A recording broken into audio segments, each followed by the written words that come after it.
என்னடி எல்லாம் சரியா சொல்ற? எங்க கேட்டுக்கிட்டு வந்துட்டியா? அரே சாமி, கை நீட்டு சாமி. அஸ்தினாபுரத்தை ஆண்டு வரக்கூடிய வெங்கல சரீரம் படைத்த யாரு துரியனுடைய தந்தையாக விளங்கி வரக்கூடிய திருதராஷ்டிரிய மகாராஜன் உன்னுடைய கணவர். ஆமாடி. அரே கண்ணேத்தனும் தெரியாதவர் உங்க வீட்டுக்காரு சாமி. அரே நல்ல பொம்பளை சாமி. புருஷன் பார்க்காத உலகத்தை அரே நம்ம பார்க்க கூடாதுன்னு சொல்லி கல்யாணத்துக்கு அன்னைக்கு கண்ணு கட்டினவதான் சாமி. இன்னைக்கு வரைக்கும் இந்த கண் கட்ட அவுக்கல. இந்த உலகத்தை நீ பார்க்கல. நல்ல பொம்பளை சாமி நீயும். ஆமாடி ஆமாடி சாமி. அரே அம்மா, ஆனா உனக்கு 3 புருஷ சாமி உண்டா இல்லையா? ஐயோ என்னடி சொல்ற? சாமி ஆசை பொண்டாட்டிக்கிறீங்க 3 புருஷன். அரே இவ மருமவளுக்கு 2 புருஷன். என்ன 3 புருஷன் யாருக்கு? அது வந்து நாங்க பேசிட்டு இருக்கிற புருஷன் 3 புருஷன் வாங்கிட்டு வந்தாலாம். கக்கூஸ்களுக்கு புருஷன் பால் காய வச்சு எல்லாம் சுண்ட போய் எல்லாம் வெந்து கொண்டா கூட போயிருச்சு. நாதேரி முண்டை நீ போனா உருப்பிடு மாதிரி எனக்கு தெல்லவேரி முண்டை இன்னொரு 1 லிட்டர் வாங்கி காய் வைடி. பாயாசம் வைக்கிட்டுமா? என்ன பருப்பு பாயாசம், பருப்பு பாயாசம், சேமியா பாயாசம் எதுதான் வேணும்? பால் பாயாசம் வைடி. அப்படியே கெட்டினா இருக்கணும். கெட்டினா தான் எனக்கு பிடிக்கும். நெய் ஊத்தணுமா? நல்லா கெட்டினா இருக்கணும். தண்ணி கிட்ட விட்டுட்டு இடுப்பே ஓடிச்சு போடுவோம். சீக்கிரம். அரே அம்மா, அதாவது நீ ஆகாத நேரத்துல மூல நட்சத்திரத்துல வயசுக்கு வந்த. மெதுவா சொல்லுடி. அரே மேல ஐயோ மெதுவா சொல்லி யாரும் கேட்ட போறாங்க. மெதுவா சொல்லுடி. சரி சாமி, அதாவது ஆகாத நேரத்துல மூல நட்சத்திரத்துல வயசுக்கு வந்த. அரே பஞ்சாங்க ஜோதிடர் அழைத்து பஞ்சாங்கம் பார்த்தாங்க. அப்படி பஞ்சாங்கம் பார்க்கும் பொழுது அரே பஞ்சாங்க ஜோதிடர் என்ன சொன்னாரு? அரே உனக்கு முத யாரு தாலி கட்டுறாங்களோ அந்த தாலி கட்டுனா அடுத்த மறுநிமிடமே தாலி உன் புருஷனோட தலை 1000 சுக்குநூறா வெடிச்சு போயிடணும் பஞ்சாங்கத்துல இருக்குது. அரே இதை தெரிந்து யாராவது கல்யாணம் பண்ணுவாங்களா? உன்ன பண்ண மாட்டாங்க. யாரும் கல்யாணம் பண்ண மாட்டாங்க. அப்படி கல்யாணம் பண்ணாதனால சாமி ஒரு ஆட்டுக்கடாயை அழைத்து வந்து அரே யாருக்கும் தெரியாம ஆட்டுக்கடாயை அழைத்து வந்து அரே சாமி உன் ஆட்டுக்கடாயும் உன் கழுத்துல தாலி கட்ட வச்சாங்க சாமி. உண்டா இல்லையா? ஐயோ கடவுளே கொள்ளுக்காரரே. ஐயோ என்ன அப்படியே சொல்ற கடவுளே? ஐயோ ஐயோ அரே அந்த ஆட்டுக்கடா தாலி கட்டின மறு நிமிஷம் சாமி ஆட்டுக்கடா தலையாகப்பட்டது 1000 சுக்குநூறா வெடிச்சு போச்சு சாமி. அப்படியே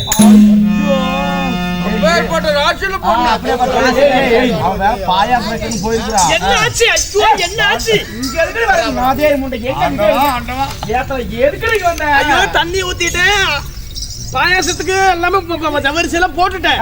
சக்கரை போடுறதா உப்பு போடுறதா? அப்புறம் நல்லா சொல்லி போறேன். சக்கரை போடுடி நாதேரி. சரி காய்ச்சி எடுத்துக்குவா.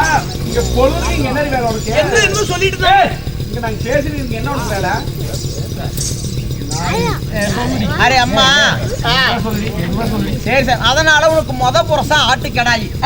அரே ஆட்டுக்கடாய் திருமணம் செஞ்சு சாமி தலை வெடிச்சதுக்கு அப்புறம் கொஞ்ச நாள் வாழ்ந்து வந்த உன்னோட தோழி பெண்களோட சாமி அரே நீ என்ன செய்த? நதிக்கரைக்கு அரே தண்ணி கொண்டு வரலாம் நதிக்கரைக்கு போன, குளிக்கலான்னு குளக்கரைக்கு போன. அப்ப பேயாத மழை பெஞ்சுது, இடியாத இடி இடிச்சுது, மின்னாத மின்னல் எல்லாம் மின்னுச்சு. கூட வந்த தோழிமார்கள் எல்லாம் சாமி அரே உன்னை விட்டு சாமி போயிட்டாங்க சாமி. அரே நீ என்ன பண்ணுன? அந்த மலைக்கு பயந்து ஒரு பலா மரத்தடியில போய் பக்கத்துல நின்ன. அரே மலையான மழை பெய்யுது சாமி. அரே ஒரு பொம்பளைக்கு குளிரும் இல்லை. அரே குளிரும் போது என்ன பண்ணுன? அந்த பலா மரத்தை இப்படி இறுக்கி கட்டி பிடிக்கிறேன் சாமி. அப்படி இறுக்கி கட்டி பிடிக்கிறேன். பாரு சாமி 50 ஆம்பளை வந்தாலும் தாங்க சாமி. 50 வேண்டாம். விஷயம் சொல்லு. அரே சாமி அரே கோகுல் வந்துருக்கு சாமி. உனக்கு என்னது? அரே சாமி உங்க வீட்டுக்காரர் வந்துருக்கு. ஐயா நீ சொல்லுடி. நீ வேற அரே சாமி இப்படி சாமி பலா மரத்தை கட்டி பிடிச்ச. அந்த பலா மரத்துல யாரு இருந்தது? அரே பலா ரிஷி மகா முனிவர் இருந்தாரு சாமி. தவம் செஞ்சாரு பலாயிரக்கணக்கு வருஷம். நீ கட்டி பிடிச்சோன்னு சாமி உன் தவம் எல்லாம் கலைஞ்சு போச்சு. ஐயோ ஐயோ ஐயோ. அரே தவம் எல்லாம் கலைஞ்சு போச்சு சாமி. தவம் கலைஞ்சு கண் முழிச்சு பார்த்தாரு. அரே சாமி ஒரு மலையில் நடந்த பொம்பளை உடம்பு எப்படி இருக்குதோ அரே போட்டிருந்த உள்ளாடை எல்லாம் நலஞ்சி அரே உன் மேனி எல்லாம் அப்படியே அரே முழுசா தெரிஞ்சது சாமி. ஆமாடி உன் மீது காமம் கொண்ட பலாரிசி அரே உன்னை கட்டி அணைந்து உன்னோட காமத்தை தீர்த்துக்கிட்டாரு.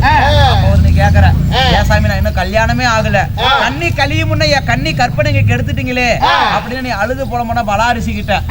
பலாரிசி சொன்னாரு, அம்மா சர்வ சாதாரண ரிஷியில நீ ஒன்று சேரல. நீ அதாவது பலாயிரம் கணக்கு வருட காலமாக நான் தவம் செய்து என்னுடன் ஒன்று சேர்ந்திருக்கிற. அதாவது ஒரு ஆணுடன் ஒரு பெண் ஒன்று சேர்ந்தா அந்த ஆணுக்கு பெண்ணுக்கு பிறக்க குழந்தை 10 மாதம். ஆனா நீ என்னோட ஒன்று சேர்ந்து இருக்கிறாய். உனக்கு சரியாக 100 மாதம் கழித்து ஒரு குழந்தை பிறக்கும். உன் கர்ப்பத்துல அந்த குழந்தை 100 மாதம் வளரும். 100 மாதத்திற்கு பிறகு பிறக்கும் குழந்தைய அதான் 33 கோடி தேவர்கள் சகல தேவர்கள் இந்த அகில உலகமே எதிர்த்து வந்து நின்னாலும் அந்த குழந்தைய கொல்ல முடியாதுன்னு உனக்கு வரம் கொடுத்தாரு பலாரிஷி மகாமுனி. அரே பலாரிஷி உனக்கு 2வது புருஷன். அரே 3வது சாமி அஸ்திராபுரத்தை என்ன பலா பலான்னு என்ன பலா பலா கையில அரே உன்னைய பலா அதான் புருஷனுக்கு பெக்கல பலாரிஷிக்கு மெத்த ஊடிக்கு ஓட்ட வாத்தனுக்கு ஊடிக்கு எதுக்கு வருவே எதுக்கு வருவே ஐயோ பாயாசத்துக்கு எல்லாத்தையும் ஊத்து அடுப்புல வெச்சிட்டேன். ஆனா அது கொதிக்கவே மாட்டேங்குது. ஏடி அறுப்பாத்து வச்சாதானே திருட்டோலி கொண்டா கொதிக்கும். அடுப்பு பத்தி நீங்க சொல்லவே இல்ல. நான் வெச்சிட்டு வந்துட்டேன். போய் பத்திட்டு வரேன். உனக்கு தெரியாது அப்படியே சீக்கிரமா பத்திட்டு கொண்டு வா. அரே சாமி 3வது யா சாமி மெதுவா தான் சொல்ல சொன்னேன். அரே இதுக்கு மேல இப்படி சாமி சொல்றது. ஏய் மெதுவா சொல்ல. அரே பொம்பளை கோவப்படாத உட்காருங்க. அரே சாமி இப்படி 3வதா யாரு அஸ்திராபுரத்தை ஆண்டு வரக்கூடிய கண்ணேத்திரம் தெரியாத திருதராஷ்டிரிய மகாராஜர் உன்னை திருமணம் செய்தார். அப்படி திருமணம் செய்து வாழ்ந்து வருவாயில உன்னுடைய கொழுந்தனார் யாரு பாண்டு மன்னன் குந்தமாதேவி திருமணம் செஞ்சாங்க. குந்தமாதேவி மந்தாரதேவி திருமணம் செய்து நாடு நகரம் எனக்கு வேண்டாம் என்று சொல்லி துறவரம் மேற்கொண்டு உன் கணவருக்கு நாட்டம் பட்டம் கட்டி விட்டு அதாவது யாரு பாண்டு மன்னன் துறவரம் கொண்டு சிறங்கி வனத்திற்கு வனவாசம் போனாங்க. அப்படி சிறங்கி வனத்துல முதலாக குந்தமாதேவி தருமரை முதலாக பெற்றெடுத்தான். அப்படி தருமரை பெற்றெடுத்த செய்தி இந்த அஸ்தினாபுரத்தை காது கேக்குற என்ன 36 மாசம் நீ மாசமா இருக்கிற உண்டா இல்லையா சாமி? 36 மாசமா இருக்கிற. ஆனா தருமர் பிறந்துட்டாரு. என்னடா இது நமக்கு அப்புறம் கல்யாணம் பண்ணவ குந்தமாதேவி அவ கல்யாணம் பண்ணி குழந்தைய பெத்துட்டாலே நமக்கு குழந்தை பிறக்கலன்னு சொல்லி அரே நீ என்ன பண்ணுன அம்மிக்கல் எடுத்து வயிற்றுல சும்மா நக்கு நக்கு நக்கு நக்குன்னு குத்திக்கிட்டே நீங்க. அரே அம்மிக்கல்ல குத்துனதுக்கு அப்புறம் சாமி அந்த அம்மிக்கல்ல குத்துன உடனே ரத்தம் எல்லாம் உதரமா அப்படியே போயிடுச்சு சாமி. கீழே குழந்தையெல்லாம் அந்த கர்ப்பம் எல்லாம் உதரமா போயிருச்சு. அப்போதான் பழமொழி வந்தது சாமி. அட்டை வீட்டுக்காரி ஆம்பளை பிள்ளை பெத்தான்னு குச்சி வீட்டுக்காரி குழவைகள் எடுத்து வயிற்றுல நெக்கு நக்குன்னு குத்திக்கிட்டாலாமா. அப்ப குரு பெரியவர்கள் பார்த்தாங்க. வியாசர் எல்லாம் பார்த்தவனே குரு பெரியவருடைய அதாவது வம்சம் வீணா போகக்கூடாதுன்னு சொல்லி ஒரு மண்கலயம் ஏற்பாடு செய்து அந்த மண்கலயத்துல 100 மண்கலயத்துல இந்த உதிரை எல்லாத்தையும் அள்ளி அள்ளி வைக்கிறாங்க. 100 மண்கலயம் கடைசியா இருந்த தூசு துருப்பல ஏறி 1 மண்கலயத்துல வைக்கிறாங்க. உனக்கு கொடுத்த வர எப்படி 100 மாசம் மீதி இருக்கு. அந்த மாசம் எல்லாம் 100 மாசம் வரைக்கும் கோழி முட்டை போட்டா எப்படி அழகாத்து குஞ்சு பொறிக்குது அந்த மாதிரி தினமும் காலையில ஆனா நீ போய் அழகாத்து வச்சுட்டு வரது சாமி. சரியா 100 மாசம் கழிச்சு ஆண்டா அலறுது, கோட்டான் கூவுது, கரு மேகங்கள் சூழுது, நரி ஊளையிடுகிறது. ஆகாத சகுனத்தோடு முதல் கலையை வெடித்து உன்னுடைய முதல் மகன் அதாவது துரியோதன மன்னன் முத பிறக்கிறாரு.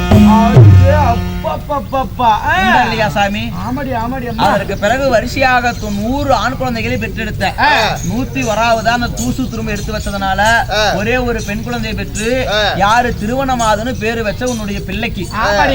இப்படி உன்னுடைய வரலாறு சாமி. ஆக மொத்தம் உனக்கு 3 புருஷன். ஐயோ ஐயோ ஐயோ ஐயோ ஐயோ உனக்கு 3 புருஷனா? கடவுளே நான் எல்லாத்தையும் குறிச்சு நின்னு கேட்டுட்டேன். என்னது கேட்ட? எனக்கு 2 புருஷன். உனக்கு அது ஆட்டுக்கடை ஒரு புருஷன், பலாரீஸ்வரர் புருஷன், எங்க மாமனார் புருஷன். உனக்கு எதுக்கு இத்தனை புருஷத்து வயசுல என்னடி பண்ணானுங்க? ஏடி தெரியாதெல்லாம் வந்து இது பண்ணிக்கிட்டா இப்ப என்ன பண்ணாங்க? அரே மாமியா மருமக சண்டை விடுங்க சாமி. அரே 100 பிள்ளை பெத்து என்ன பிரயோஜனம் சாமி? அரே கடைசியா நீ செத்து போனா சாமி. அரே நான் சொன்ன மாதிரி சொன்னது சத்திய சாமி. நீ செத்து போனா சாமி உனக்கு கொல்லி வைக்கவும் பிள்ளைங்க 101 கூட உசுரோட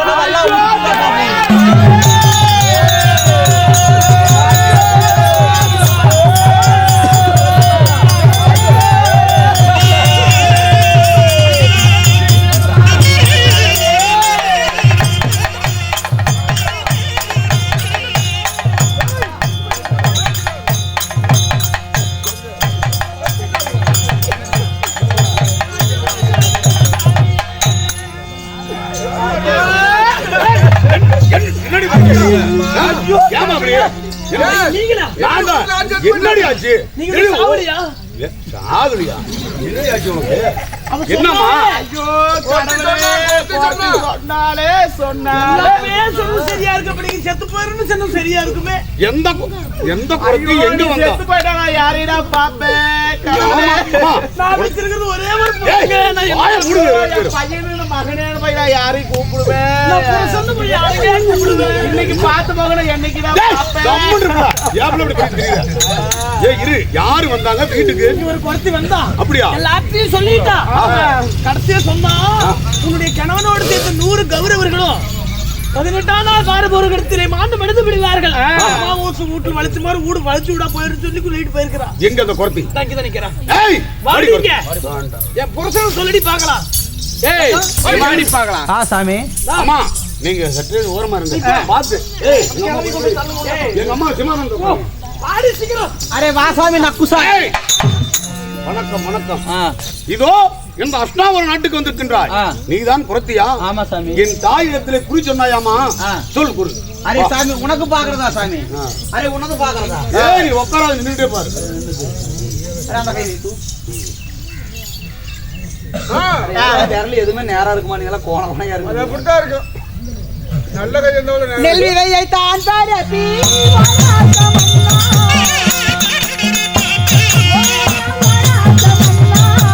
அப்படியா?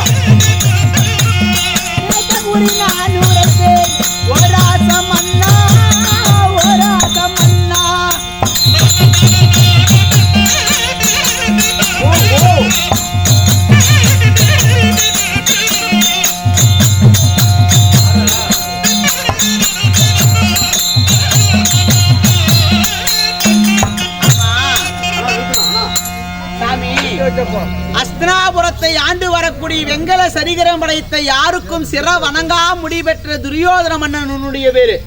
அரே இதனால் வரைக்கும் யாருக்கு சிற வணங்கினது கிடையாது. அரே அதனாலதான் உனக்கு வணங்கா முடின்னு ஒரு பேர் இருக்குது.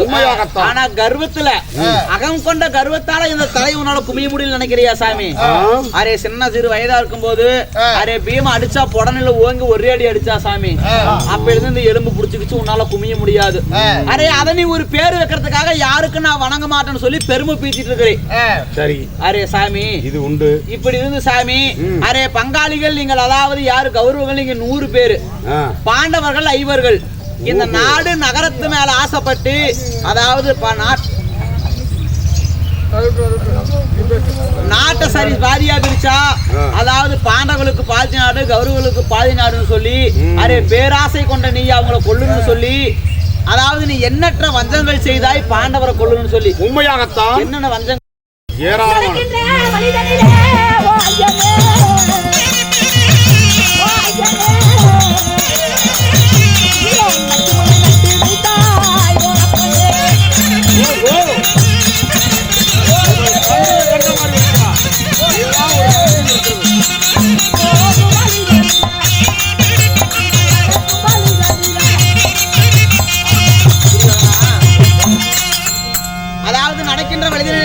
நட்டு வைத்தாய், போகின்ற வழியிலே பொய்க்குழியை வெட்டி வைத்தாய், உண்ணுகின்ற சாதத்திலே விஷத்தை கலந்து வைத்தாய், பறிக்கின்ற பாய்தலிலே கூருசியை குத்தி வைத்தாய். அனைத்து வஞ்சங்களை செய்தும் அதான் தப்பி பிழைத்தார் பாண்டவர் 5. இறுதியில் அரக்கு நாள் மாளிகை கட்டி உருகும் பொருள்கள் அதாவது உருகும் பொருள்களை கொண்டு அதாவது ஒரு அரக்கு நாள் மாளிகை கட்டி பாண்டவரை கொல்ல நினைச்ச. ஆனா அந்த அதுலயும் தப்பி பிழைச்சாங்க பாண்டவர்கள். மீண்டும் அதாவது பாஞ்சாலியை திருமணம் செய்து வந்து அதை நாடாள கேட்கும் போது இருண்ட காண்டாவனத்தை கை நீட்டி காட்டி அதை இருண்ட காண்டாவனத்தை காட்டின. அந்த காண்டாவனத்தை அக்னி பகவான் துணை கொண்டு எரித்து இந்திரபிரசம் என்ற நாரை உருவாக்கி அதாவது இந்திரபிரசத்துல தருமர் நாட்டையாளும் தருவாயில பொறாமப்பட்டு அதை அஸ்தினாபுரம் அழைத்து வந்து ஆடும் பகடையில நாடு நகரம் நவநீத செங்கோல் ஆணைப்படை சேனை அனைத்தையுமே நீ தோற்கடித்தாய். பாண்டவர்கள் சகுனியை முன்ன வைத்து அரே அதற்கு பிறகு பங்குள்ள பிரகாரம் பாதி நாடு கேட்டாங்க. பாதி நாடு கேட்கும் போது அரே 12 வருட வனவாசம் முடித்து வந்தால் உனக்கு பங்குள்ள பிரகாரம் பாதி நாடு தருகிறேன் என்று பெரியவர்கள் கட்டல. அப்பயும் நாடு நீ அசைப்பியே தவிர தலையா தரன்னு சொல்லல தருன்னு சொல்லவில்லை. ஏன்னா இந்த அஸ்தினாபுரத்தில் கூடிய மண்ணை நல்லா உருட்டி 3 உருண்டையா புடிச்சு நீ தின்னு செத்தாலும் சாவையே தவிர அதாவது நீ முழுங்கி செத்தாலும் சாவையே தவிர இந்த நாட்டை அவங்களுக்கு பல்வழக்க கூட நீ மண்ணு தர மாட்டே. ஆமா அப்படி வனவாசங்கள் போகும்போது ஒவ்வொருவரும் ஒவ்வொரு சபதம் வச்சாங்க. பாண்டவர் 5 ஒவ்வொரு சபதம் வச்சாங்க. பத்தினி ரகுவதா பாஞ்சாலி ஒரு சபதம் வச்சா. எப்படி தெரியுமா? எப்படி?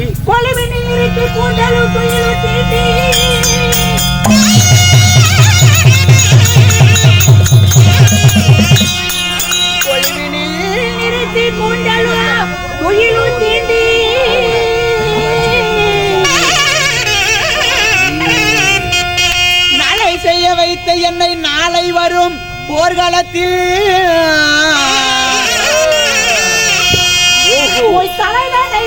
தனியாரசு ஆளு முன்னே நான் சிறகிய விரித்த கூந்தல் சீவி முடிவதில்லை அண்ணா.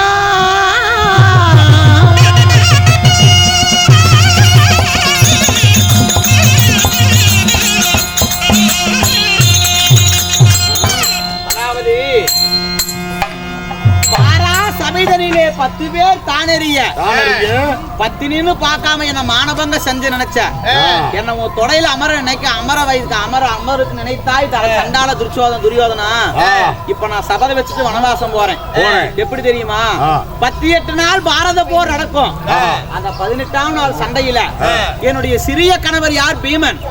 பீமனுடைய கஜாயுதத்தால என்ன எங்க நீ உட்கார வைக்கணும்னு நினைச்சியோ அந்த தொடைய நான் அடிச்சு உடைச்சு அதுல இருந்து வரக்கூடிய ரத்தத்தை எடுத்து எண்ணெயாகவும் மணிக்குடலை உருவி நான் மாலையாகவும் பற்களை பிடிங்க நான் சீப்பாகவும் நான் சீவி விட்டு நலை அந்த பொலிவிலில் நிறுத்தி கூந்தலூர் துயிலில் தீண்டி நலை செய்ய வைத்த நாளை வரும் போர்க்களத்திலே தலைதனை வெட்டி நாங்கள் தனியரசு ஆளும் முன்ன நான் சிறகையே விரித்து கூந்தல் சீவி முடிவு நான் சபதம் வச்சு வனவாசம் போனால் இந்த பாஞ்சாலி அது பிரகாரசாமி அரே வனவாசம் போயிருக்கிறாங்க. அரே நாடு கேட்பாங்க, நாடு தர மறுப்பீங்க. அரே 18 நாள் சண்டை நடக்கும். அந்த 18 நாள் சண்டை உங்க பிள்ளைங்களை திம்பே, அண்ணன் தம்பிமார்களை திம்பே, ஈசாவ சபதம் நிறைவேற போகுது சாமி.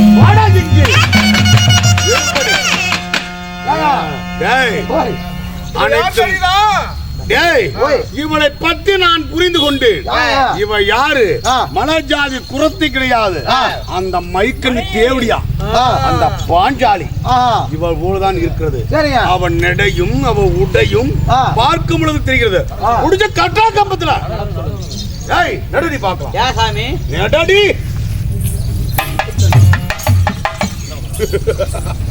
நடை பார்த்தாயா? அன்று தினமாகிய சபதம் வைத்து புறப்படும் போது என்னை ஓரக்கண்ணால் பார்த்தாலே அந்த பார்வையும் தெரிகிறது, அவள் நடையும் தெரிகிறது. முடிஞ்சு கட்டா கம்பத்துல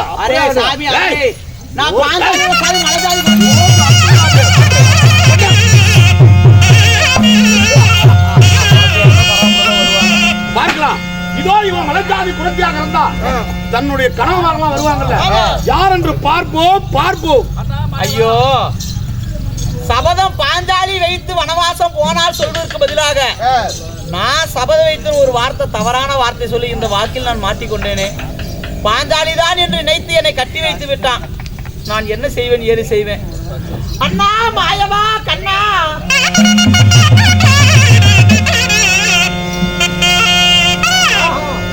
அப்சாபுரம் சென்றவள் பாஞ்சாலியாகப்பட்டவள், அந்த பிரியாளாகப்பட்டவள் தெரிந்து கொண்டு பாஞ்சாலியை கட்டி வைத்திருக்கிறார்.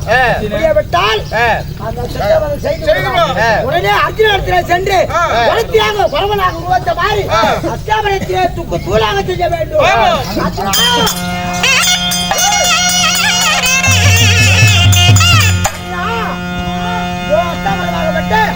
பாஞ்சாலியாகப்பட்ட சென்றவரை அந்த பிரியாளை கட்டி வைத்து விட்டார்.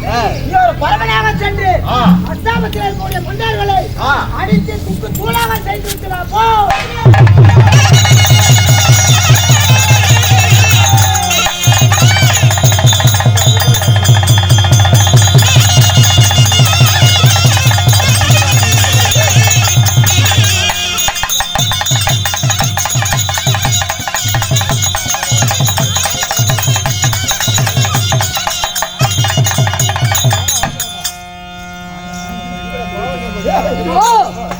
என் மாமனாகப்பட்ட நாயக்கனாகப்பட்டவரோ என் புறவனாக மாற்றி அஸ்னாபுரம் போக சொன்னாரு. அஸ்னாபுரம் போக வேண்டும்.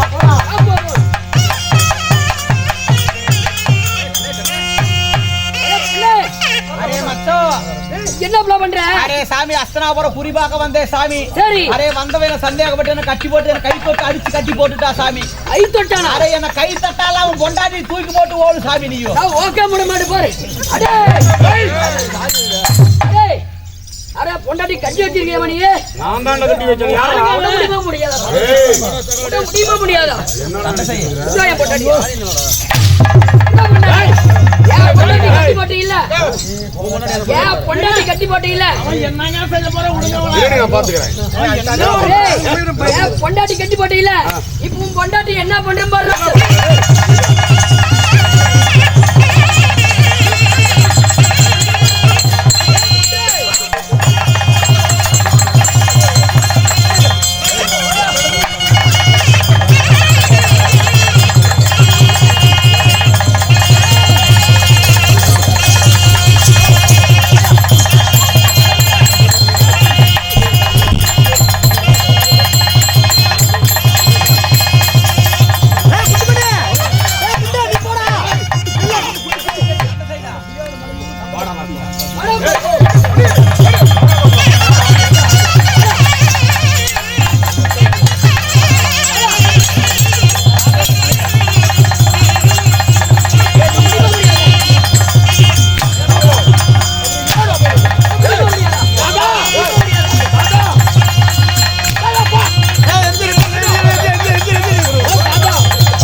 பாஞ்சாலியாக இருந்தோம் இந்த வரைக்கும் இருக்க மாட்டோம். இது வந்து குறமுதான். ஒரு குறவை வந்து அஸ்தாபனத்திலே இப்படியான சண்டை செய்து அனைவரும் அடிக்கிறான்னா அவங்களுடைய குறை கூட்டமெல்லாம் வந்தா இந்த அஸ்தாபனம் தாங்காதப்பா. அதனால என்ன தாத்தா செய்யட்டும்? உண்மையான குறைச்சிதான் அவன் அதுக்கு உண்டான கூலி கொடுத்து அவனை அனுப்பி விட போகட்டும். அப்படியா? ஏய் போறோம். பொஞ்சாதிய சமோ என் பொஞ்சாதி உட்சாமி பொஞ்சாதி. ஏய் நீ பொண்டாட்டி நான் ஓத்துரு. ஏய் அவனை விடுங்க அவனை விடுங்க. அப்படியா? கட்டி பிடிக்கும் போது ஏசாமி உன் பொண்டாட்டி பான்மதி எங்க அறுப்பெடுத்து முண்டையா இருப்பாங்க. ஏய் இல்லடா, அதிகமா பேசக்கூடாது. அவரை விட நல்லாதான் பண்றான். அடே சாமி டைபிள் எடுத்து துணியில சுட்டு போடு பாத்துக்கோ. புரியுதா? சரி பா. பொண்டாட்டி என்ன பிரச்சனை? என் பொண்டாட்டி விடு. அவுத்துட்டு போடா.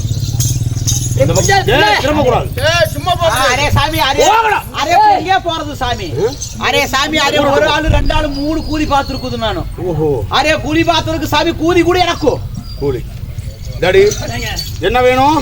கூலி வேணும். போய் தானியத்தை எடுத்து போடு. தானே எடுத்துட்டு வரடா. ஏய் நீங்க சொன்ன பிரகாரம் தானே. ஆமா. இதோ எடுத்து வரீங்க. அதாவது சர்வ சாதாரணமா இருக்க கூடாது. அந்த தானியத்தை எடுத்துக்கொண்டு வடத்தட்டில போட்டு கருவா வறுத்து அந்த பொறமுடுக்கு போட்டு விடு. கருகு வறுத்திருக்கிறேன். இந்த தின்னு பாருங்க. சரி சரி தின்னுக்கிறேன். வாய் போடு. ஓடுங்கள. கருகு வறுத்தாச்சு. போடு போடு. அரே சாமி என்ன சாமி பச்சை தானியமா குடிச்சுனா கொண்டு போய் விளைச்சு நாங்க ஏதாவது விவசாயம் பண்ணி நாங்க பொழைச்சுக்குவோம். அரே சாமி இப்படி கருகு வறுத்து போடுறது நியாயமா? வேணும்னா போ வாங்கிட்டு போ. வேணாலும் மூத்துல முடிஞ்சா போ. இதுதான் எங்களுடைய தானியம். அரே என்ன சாமி கொஞ்சம் எடுத்து. இது எங்க அஸ்தினாபுரத்து வழக்கம். வழக்கம். சரி சாமி அரே போயிட்டு வருது சாமி. ஓ போய் எடுத்துட்டு கிளம்பு. சாமி போயிட்டு வரேன். ஓடா. இன்னொரு நாளைக்கு வந்து உன் பொண்டாட்டி வாங்க. இந்த பக்கம் வந்தா அடிக்கடி வாங்க குறியீடு பார்த்துட்டு போவீங்க. புரியா? புரசன் ஒரு நாளைக்கு அனுப்பு. அவனா? ஓ என்ன உன் பொண்டாட்டி என்னை கூப்பிடுறா? உன் பொண்டாட்டி ஓடுகளை ஓடுறா. ஓடா. ஓடி எடுத்து விட்டு. அரே போய்க்கிறேன் சாமி. போ. ஐயா நீங்க யாரு என்னன்னு தெரியாம நான் தப்பிப்பதற்காக உன் கணவனாக நினைச்சுக்கிட்டேன். சரி என்ன மன்னிச்சிருங்க சாமி. கன்னியா தேவி நினைப்பது போல நான் குறத்தி கிடையாது. கன்னியா தேவி என்னை பார்த்தால் தெரியவில்லை. நான் தான் அவளுடைய கணவன் ஆளால் அழகு மன்னன் அர்ஜுனன். அர்ஜுனனா? யார் சாமி அது? ஏய் அந்த குரங்க புடிச்சு கட்டி போடுங்கடா டேய். அது டெமோ என்னமோ பண்ணிட்டு இருக்குடா. என்னுடைய கணவன் அர்ஜுனரா நீங்க? அப்பனா என் கணவருக்கு முதுகிலே மச்சராக இருக்கும். இங்க அந்த மச்சராகை காட்டுங்க. இதோ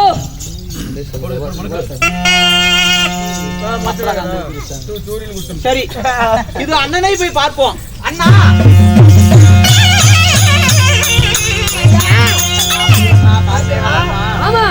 உங்களுக்கு தெரியாதது எதுவும் இல்ல. ஏதோ விதைச்சனல் கொடுப்பா, அந்த விதைச்சனலை கொண்டு வந்து இங்க ஒரு ஆண்டு காலம் நம்ம அந்த விதைச்சனலை வச்சு வாழலாம்னு பார்த்தா ஆனா சண்டாளி கருக வறுத்து போட்டிருக்கிறா. இதை எப்படி நம்ம விதைச்சு விவசாயம் ஆக்குவது? அம்மா ஆ. பச்சையை கொடுத்தா ஆ. அதை விதைச்சு வெள்ளாமை ஆகி விட்டால் ஆமா. அதை வைத்து ஒரு ஆண்டு காலம் குழப்பீங்கன்னு கருக வறுத்து கருக வறுத்து போட்டுருக்கிறோம். ஆகட்டும். ஆ. இருந்தாலும் ஆ. இந்த கொடுத்த ஆ. விதைச்ச நெல்லை விதைங்கள் எப்படி விளையுது என்று பார்ப்போம். என்னோட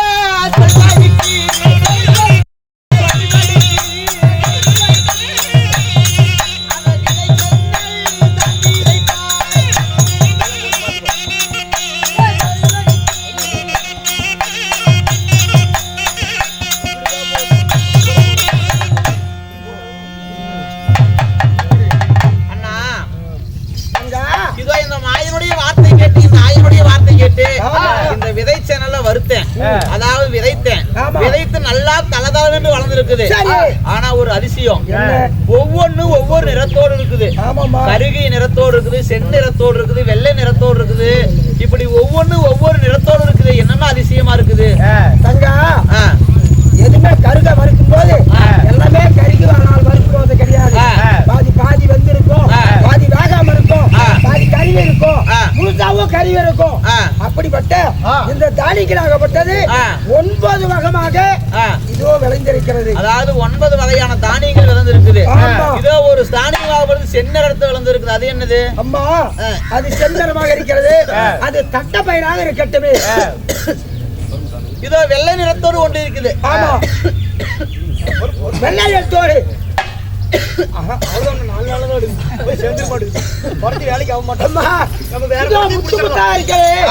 அது கொட்டை முத்தாக இருக்கட்டும், இதோ மொச்சையாக இருக்கட்டும். வெள்ளையாக இருப்பதெல்லாம் மொச்சையாகவும், இது முத்தாக இருப்பதெல்லாம் கொட்டை முத்தாகவும், இதோ பச்சை பயிராகவும், பாசி பயிராகவும், உளுந்தாகவும், இப்படி 9 நவகரமாக 9 தானியமாக ஆனால் விளைந்திருக்கிறது. இது 9 தானியமா விளைஞ்சிருக்குது. ஆமா, இதை வைத்து அம்மா இந்த ஒரு ஆண்டு காலம் இதை வைத்து சாப்பிட்டு இந்த நாட்டிலே ஆண்டு வாருங்கள். அடுத்த நாடு ஐக்கியாரவனம் போகலாம். அந்நியாத வாசத்திலே செல்லும் போது மீண்டும் அழைக்கிறோம். ஆமாமா, ஆகட்டும் அண்ணா. கேளுங்கள் சபையர்களே, பாஞ்சால குறவஞ்சி நவதானியங்கள் பிறப்பு சொல்லக்கூடிய நாடகம் முடிவடைகிறதுங்க. எங்க நாடகத்தை கண்டுகளித்த ரசிக பெருமக்கள், எங்க நாடகம் பிடிச்சிருந்தா ஒரு முறை ஜோரா கைதுங்க பார்க்கலாம்.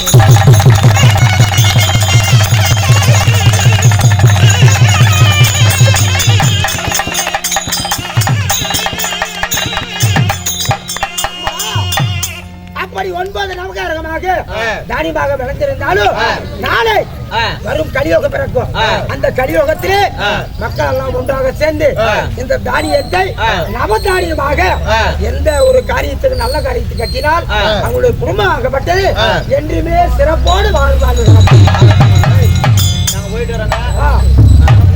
அது மட்டும் இல்லாம நமக்கு விடிய பேர் ஆதரவு கொடுத்து யூடியூப் சேனல், அதாவது இந்த நடந்த நாடகத்தை நம்ம மீண்டும் அதான் பார்க்கணும்னா, அதாவது தொலைபேசியில போன்ல நாடகத்தை பார்க்கணும்னா தனம் யூடியூப் சேனலை சப்ஸ்கிரைப் பண்ணுங்க, லைக் பண்ணுங்க, ஷேர் பண்ணுங்க, கமெண்ட் பண்ணுங்க, பக்கத்துல பெல் பட்டனை கிளிக் பண்ணுங்க. உங்களுக்கு உண்டான நாடகத்தை பார்க்கணும்னு நினைக்கிற நாடகத்தை நீங்கள் கண்டிப்பாக நீங்க பார்க்க விரும்ப இந்த நாடகம் மட்டும் இல்லைங்க, எல்லா நாடகம் நல்ல நாடகம் எடுத்து போட்டிருக்கிறாங்க. எல்லா நாடகத்தையும் பார்த்து கண்டிக்கலாம். அதாவது அவர்களுக்கு வருகை தந்து எங்களுக்கு ஆதரவு கொடுத்த தனம் வீடியோ சேனல் ஐயா அவர்களுக்கு கலைக்குழுவின் சார்பாக நன்றி கலந்த வணக்கம். நன்றி. வாங்கிட்டு போயிங்க. ஒரு மஞ்சள் துணி கட்டி அந்த மஞ்சள் துணி முடி போட்டு 111 100 ரூபா காணிக்க வச்சு சாயம் போட்டாட்டு வச்சுக்குவாங்க, பீரோ வச்சுக்குவாங்க. அப்ப அது போய்